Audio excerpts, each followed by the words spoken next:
Merci de suivre Actu 30 pour vous informer. Messieurs et dames, bienvenue à ce journal dont voici le sommaire.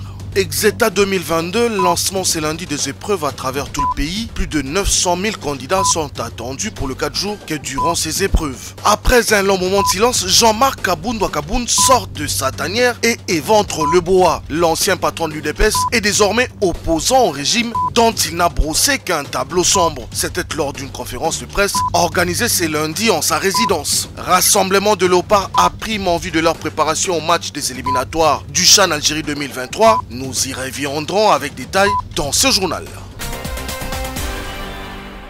Le président de la République Félix-Antoine Tshisekedi Tshilombo a participé dimanche aux travaux de la 4e réunion des coordinations semestrielles de l'Union africaine, des communautés économiques régionales et de mécanismes régionaux. En sa qualité de président de la CEAC, Félix Tshisekedi représente la RDC et l'Afrique dans ces conclaves qui a pour thème renforcer la résilience en matière de nutrition sur le continent africain, accélérer les développements socio-économiques et le capital humain. La cérémonie d'ouverture a été marquée par la présence de quelques chefs d'État africains, dont celui de la Zambie, du Sénégal, qui assure la présidence de l'Union africaine, de la République démocratique du Congo, du Niger, ainsi que les présidents de la Commission de l'Union africaine et les présidents du Conseil européen. Au cours de cette première journée, le président de la Commission de l'Union africaine, Moussa Faki Mahamat, a relevé que cette réunion se déroule dans un contexte de crise multiforme liée notamment à l'instabilité constatée dans plusieurs régions de l'Afrique et aux défis économiques et sociaux engendrés par la pandémie de la Covid-19 et la guerre entre la Russie et l'Ukraine. Ces conclaves qui interviennent au lendemain du Conseil exécutif de l'Union africaine, tenu jeudi et vendredi dernier, vont entre autres examiner le rapport intérimaire sur la pandémie de la Covid-19 en Afrique, ainsi que le rapport actualisé sur la mise en œuvre de la zone de libre-échange africaine.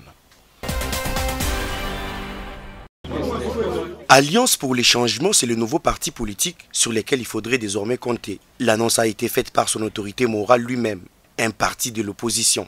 Après un si long moment de silence et de méditation, à la suite d'une série de turbulences émaillées d'actes de sabotage, d'humiliation, d'ingratitude et même de calomnie subis en début de cette année, j'ai décidé ce jour de vous convier en vue d'annoncer à l'opinion tant nationale qu'internationale que j'ai initié une formation politique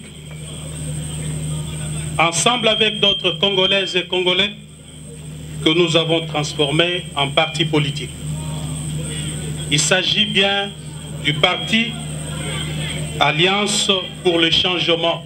La création de ce parti politique se veut être une réponse face à l'échec et les tâtonnements dans la gestion du pays.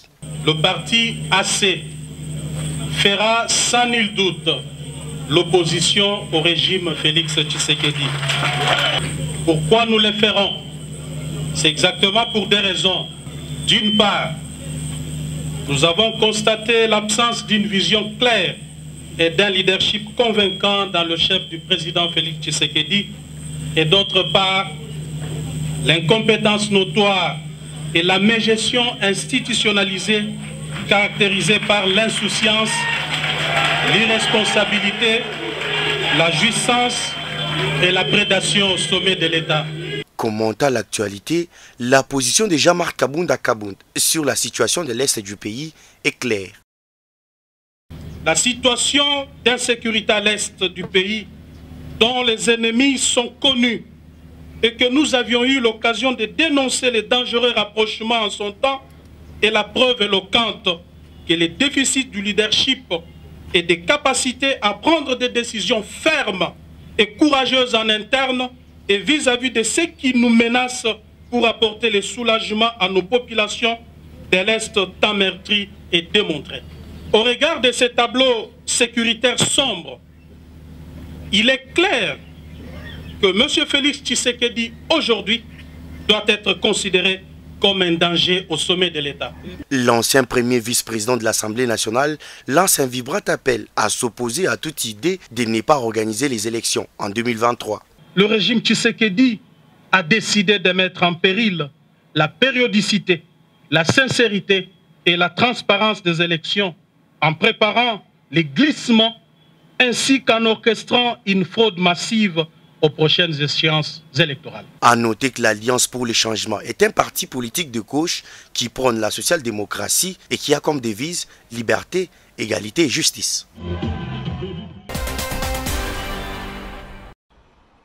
Coup d'envoi ce lundi 18 juillet à travers la République des épreuves de l'examen d'État édition 2022. Ce sont au total 924 candidats qui y prennent part. Une session différente des précédentes suite à certaines modifications initiées dans le processus d'acquisition du diplôme d'État. Des détails fournis par le patron de l'enseignement primaire, secondaire et technique qui a procédé au lancement officiel de ces épreuves depuis Kolwezi dans la province du Lualaba. La session ordinaire de l'examen d'État 2022 se démarque de toutes celles qui l'ont précédée.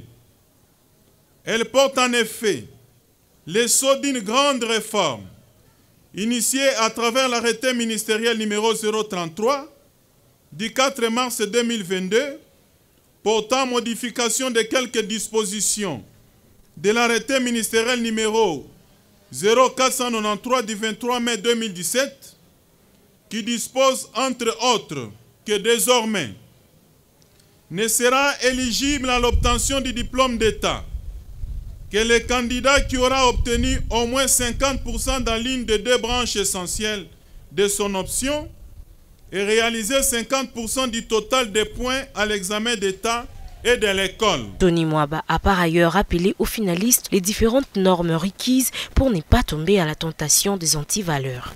C'est ici le lieu de rappeler que la lutte contre les antivaleurs dans les sous-secteurs de l'EPST en général et à l'examen d'État en particulier doit demeurer tous les instants. Signalons par ailleurs que ces épreuves connaissent un taux de 42% des filles. Le total de candidats sont répartis dans 2653 centres disséminés à travers le pays. Merci beaucoup, nous demandons aux élèves. Les lancements à Kinshasa des épreuves de fin d'études du cycle des humanités avec eu ce lundi 18. C'est la vice-ministre de l'enseignement primaire, secondaire et technique, Aminata Namassia, qui a effectué le tour de centre pour superviser les opérations. Du lycée Monseigneur Chaumba à la Gombe comme point de départ pour enfin atterrir à l'Institut Monseigneur Mouké à Kalamon, la numéro 2 de l'EPST a circonscrit le contexte de ces épreuves. Nous travaillons pour la matérialisation de la vision du chef de l'État qui passe notamment par la gratuité de l'enseignement. Et pour cette année, nous avons un effectif de 930 000 candidats inscrits, soit une valeur approximative de 59% des garçons et de 41% des filles. L'inspecteur général de l'EPST a, à son tour, confirmé la mise en place de tous les dispositifs pour faciliter la tenue de ces épreuves. Tous les centres ont été desservis et au moment où nous parlons, les épreuves se déroulent. Peut-être qu'il faudrait attendre la fin de la journée si on pourra constater ça et là des petits couacs, mais je suis convaincu qu'à 99% nous aurons réussi. Rappelons en outre que le lancement officiel de cette édition 2022 a été fait à Kolwezi, dans la province du Lualaba, par le ministre de l'EPST, Tony Mwaba.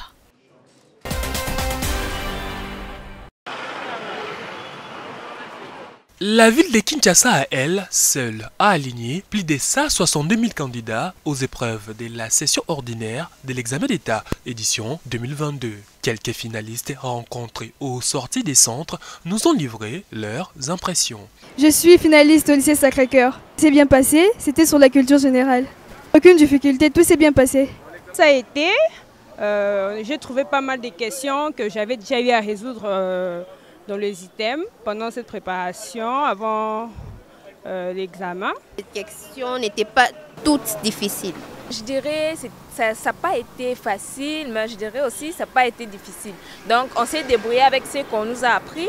Signalons que la publication des résultats de ces épreuves pourra intervenir dans les 10 prochains jours d'après l'inspecteur général de l'EPST. La session ordinaire de l'examen d'État édition 2022 se déroule sans incident en province de l'Ituri, suite à la calmie qui règne sur une grande partie de la province, fruit des efforts de l'administration militaire dans la recherche de la paix, sous les vigilants du lieutenant général Luboyanka Choma Jouni. Au total, 21 773 finalistes, dont 9 830 filles, ont répondu présents à cet examen des fins d'études secondaires répartis dans 67 centres, dont un en Ouganda. Le coup d'envoi officiel de ces épreuves a été donné par le vice-gouverneur de l'Ituri à l'Institut Bernard Longo en territoire de Mambasa à plus de 165 km de Bunia, chef-lieu de l'Ituri. Occasion pour les sous-provinces de l'EPST Mambasa de reconnaître les efforts fournis par l'administration militaire pour la sécurisation de ces territoires. Monsieur le gouverneur militaire, le lieutenant général Johnny Luboyanka Choma, à qui nous jetons des bouquets de fleurs, ensemble et avec toute son équipe de sécurité, trouve ici notre profonde gratitude avec qui la situation sécuritaire de cette province sous l'état de siège ne cesse de s'améliorer positivement chaque jour, matérialisée ainsi par la pacification de la route Bunia-Mambasa, cela par le truchement de nos vaillants militaires FARDC. Au vice-gouverneur, le commissaire divisionnaire Alonga Boni Benjamin d'appeler les candidats à la maîtrise de soi et à l'acidité afin de réussir. Soyez concentrés, ne soyez pas distraits et surtout, ne pensez pas que c'est le voisin qui connaît mieux que vous. Évitez les ratures.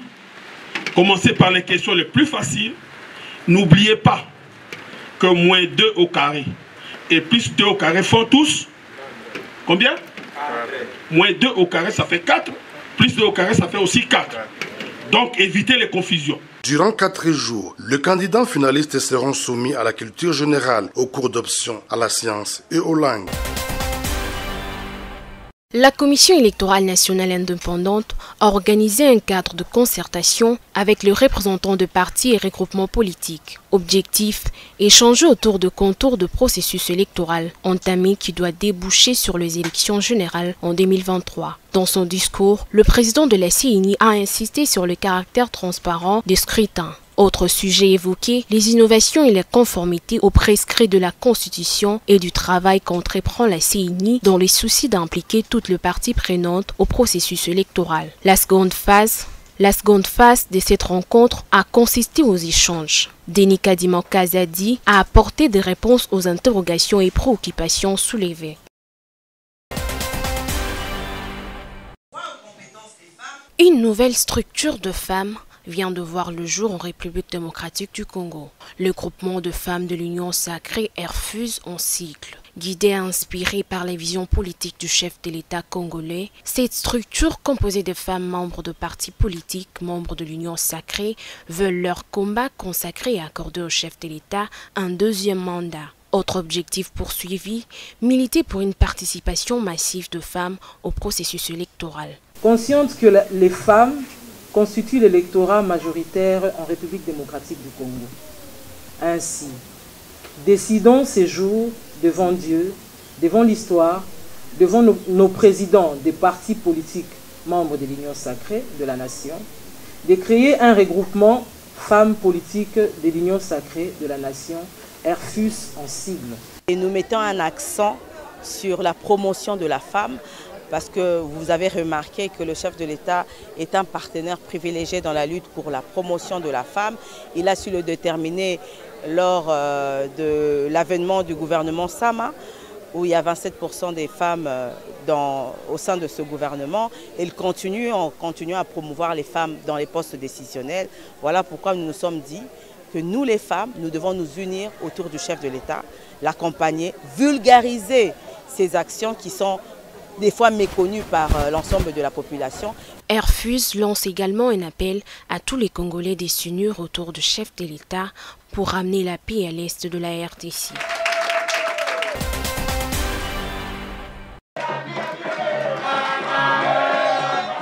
L'espace politique de la RDC devra désormais compter dans les rangs des partis politiques qui les composent un nouveau venu. Agissant pour la République, AREP tient à tout prix à signer son entrée dans la cour des grands. Et pour renforcer son action, le parti cher à Guy Luandomboyo compte désormais en son sein la dynamique d'appui au AREP.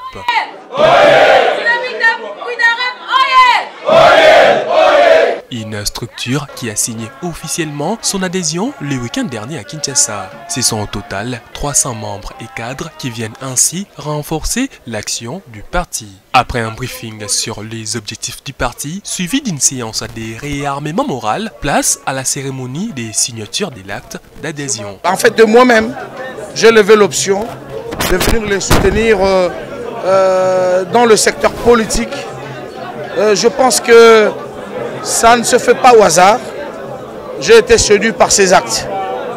Je suis tellement honnête, séduit par ses actes, par son comportement, par son éthique.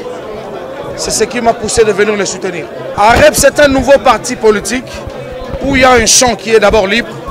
Ça veut dire avec AREP, à tout moment, je peux parler avec le décideur numéro 1 de son parti. Ce qui fait que, de moi-même, je réponds, je dis, je devais adhérer parce que là-bas, s'il y a un souci politique, je pouvais l'exposer moi-même auprès du responsable du parti. Et pour montrer son implication, Pichwe Ale Bakombo promet de mobiliser un grand nombre de membres à l'occasion de la sortie officielle du parti politique AREP prévue pour bientôt.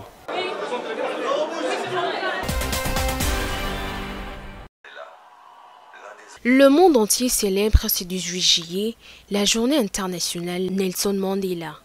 Une commémoration qui coïncide également avec la célébration du 103e anniversaire des naissances des 7 héros de la lutte anti-apartheid en Afrique du Sud. Ces jours de célébration a été instauré par l'UNESCO pour promouvoir et transmettre son œuvre au service de la collectivité pour l'humanité. Pour cette année, le thème retenu est « Fais ce que tu peux avec ce que tu as, là où tu es ». À Kinshasa, pour cette année, l'ONG Les Amis de Nelson Mandela pour la défense des droits humains a organisé un panel sur l'héritage de Nelson Mandela. Autre chose au programme, une exposition vidéo qui retrace les parcours de ces héros de la lutte. Pour le coordonnateur de programme de cette ONG, Aaron Mukalengi, Nelson Mandela reste un modèle de courage et de persévérance dans la lutte pour la liberté et l'égalité. De Nelson Mandela, les valeurs à retenir sont notamment sa persévérance dans la lutte pour l'égalité, sa persévérance dans la lutte pour la démocratie et les droits humains. Il a été le père de la paix en Afrique du Sud. Après avoir mené pendant 67 ans sa lutte pour libérer l'Afrique du Sud, il n'a pas rejeté ses bourreaux. D'après lui, l'influence du combat mené par Nelson Mandela va bien au-delà des frontières de son pays. Pour notre pays, le Congo, nous devons retenir de Nelson Mandela un homme de beaucoup de courage, un homme qui a sacrifié toute sa vie pour la liberté. Si aujourd'hui notre pays se retrouve dans des conditions telles que nous n'arrivons même pas à nous libérer de nos souffrances quotidiennes, c'est parce qu'on n'a pas encore peut-être trouvé la personne comme Nelson Mandela. Il faut noter que c'est en 2009 que l'Assemblée générale des Nations Unies avait déclaré le 18 juillet comme une journée internationale Nelson Mandela en l'honneur du travail effectué par l'ancien président sud-africain en faveur de la paix et de la liberté. Chacun sa compréhension. Excusez-moi, j'ai toujours tendance. Les femmes des médias ont bénéficié d'une formation sur le leadership féminin. Ce lundi 18 juillet à Kinshasa, cet atelier de formation a été organisé par l'Organisation internationale journaliste pour les droits de l'homme et l'Union congolaise des femmes des médias. À travers cette formation, les organisateurs veulent amener les femmes journalistes à actualiser leurs connaissances sur le leadership féminin, afin d'être en mesure de les promouvoir dans leurs milieux respectifs et surtout dans leurs différents médias. Aujourd'hui, nous avons pensé organiser une formation sur le leadership féminin des femmes journalistes dans les médias. C'est juste dans le cadre d'amener les participantes à travers le renforcement des capacités en leadership féminin et savoir aussi comment mettre en valeur leur potentialité en termes de leadership féminin au sein des médias. Les 17 participantes à cet atelier ont été outillées notamment sur les qualités d'un bon leader, qui est celle d'être influenceur, travailler en équipe et être à l'écoute des autres. Ce que ça m'a apporté en particulier, c'est que ça m'a plus ou moins recadré par rapport à ce que je dois faire en tant que directrice des informations de la rédaction. Donc, comment assurer le leadership? Qu'est-ce que être un leader, un vrai leader? Donc, ce n'est pas celui qui est là pour écraser, mais c'est plutôt celui qui est plus à l'écoute. C'est celle qui est plus, comme je dirais, celle comme je suis une dame, donc celle qui est à l'écoute, celle qui est là justement pour pouvoir faire aussi la promotion de son entourage. Cet atelier de formation sur le leadership féminin organisé à ce jour entre dans le cadre du projet Canada Mode, la voix des femmes et jeunes filles. Un projet mis en place depuis 2019.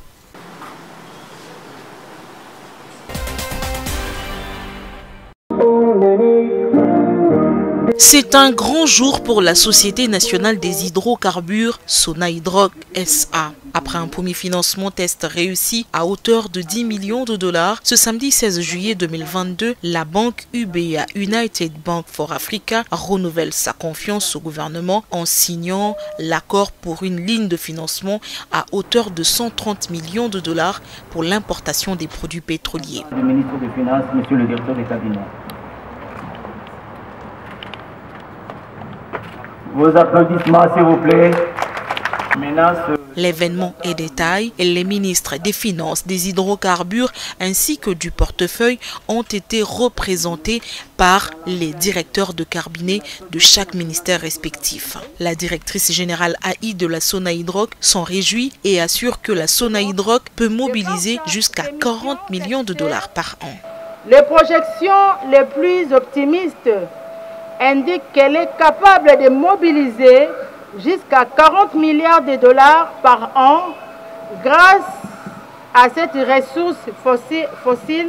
Ceci témoigne, selon elle, de la volonté du président de la République de relancer les activités de la société. La République démocratique du Congo n'est pas le premier pays avec lequel la banque UBA collabore. Elle a déjà fait ses preuves au Sénégal, au Cameroun et même au Congo-Brazzaville. À travers ce financement à Kinshasa, la banque veut assurer de sa présence en RDC.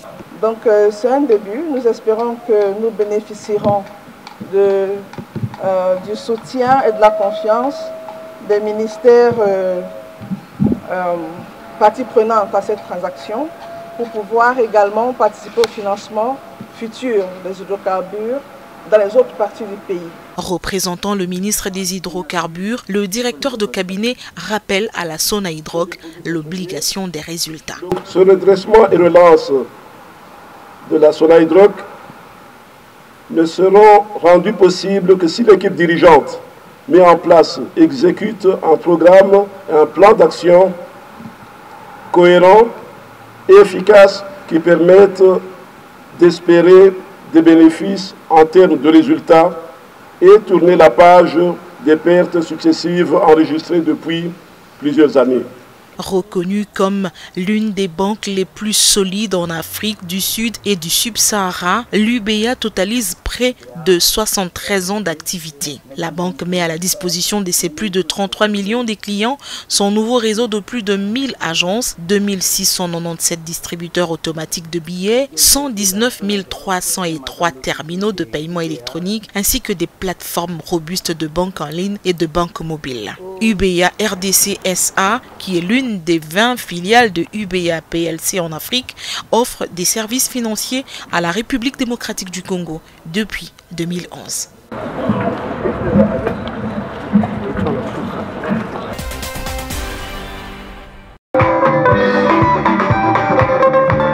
Kinshasa, rond-point Victoire, place des artistes. Ce sont quelques centaines de gens qui ont pris d'assaut cet espace. Les personnes présentes à ces lieux ont tenu à ne manquer pour rien au monde la cérémonie de dévoilement de la plaque nominative de l'artiste peintre Albert Claude Ndoukou-Nzambi, un artiste multidimensionnel dont le nom est désormais gravé au panthéon de ceux qui auront marqué leur temps par leur inspiration et leur génie. Qui a été Albert Claude Ndoukou-Nzambi? Ceux qui l'ont connu gardent encore de lui des souvenirs indélébiles. Je vous dirais que Claude, c'est une grande personnalité. Pour nous qui avons fait l'Académie des Beaux-Arts de Kinshasa, nous l'avons rencontré en tant qu'artiste. C'est quelqu'un qui a su marquer son époque. Nous, on a étudié Ndoukou-Nzambi par son esprit révolutionnaire. Ndoukou-Nzambi a révolutionné l'art congolais. si vous regardez dans ses œuvres, c'est quelqu'un qui a voulu montrer le méfait de la colonisation. Vous savez, il y a parfois des grands hommes qui sont oubliés dans les pays. Le monsieur ici nous a porté des grands messages qui peuvent d'ailleurs profiter de notre pays pour son développement. Mais malheureusement, il est un peu oublié. Voilà les soucis que nous avions. Il est un peu oublié, mais par rapport à ces messages, moi je pense qu'il reste toujours gravé puis bravé dans nos cœurs. Pour les organisateurs de la cérémonie, tout s'est passé comme prévu, Paris réussi. Pour nous déjà, c'est une réussite puisqu'on voulait déjà que son nom soit inscrit dans le panthéon de l'art congolais. C'est ce qui a été fait. On a été honoré de la présence des autorités politico-administratives et nous avons posé la plaque à la place des artistes de Kinshasa pour dire que Maître Ndoukou ne fut pas un petit artiste. C'est un grand artiste que le commun des mortels avait peut-être tendance à oublier. Aujourd'hui, on l'a ressuscité son nom et on s'est dit, on est joyeux, la réussite est la nôtre. Le dévoilement de la plaque nominative consacrée à l'artiste Albert Claude Ndoukou en Zambie coïncide aussi avec la célébration de ses 50 ans d'évangélisation et d'accomplissement spirituel. Plusieurs autres activités sont prévues dans ces cadres.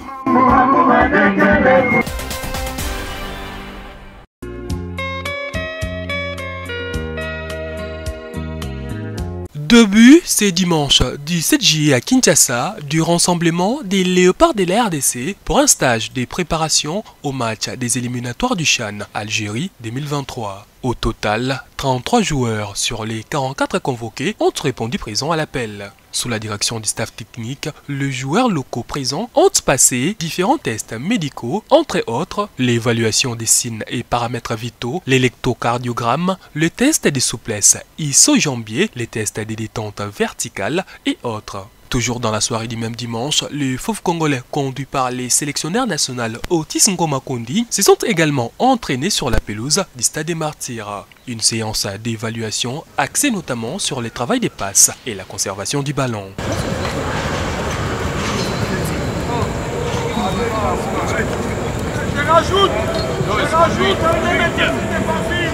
Après cette étape, la liste des joueurs présélectionnés doit être réduite à 28 suivant un certain nombre de critères. On va passer dans ce travail de bilan physique et physiologique, test de terrain.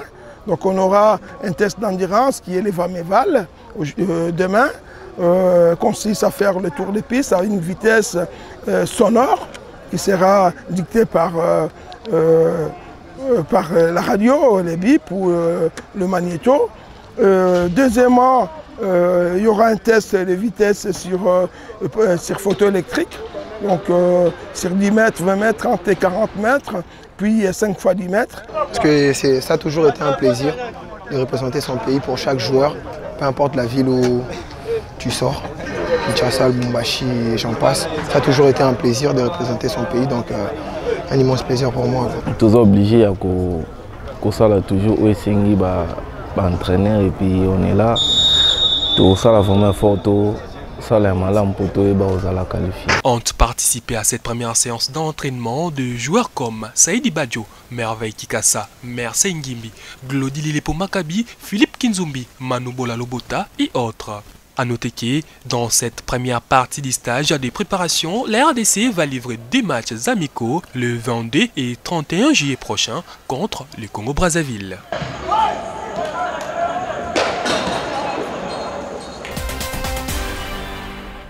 Fin de ce journal, merci de l'avoir suivi.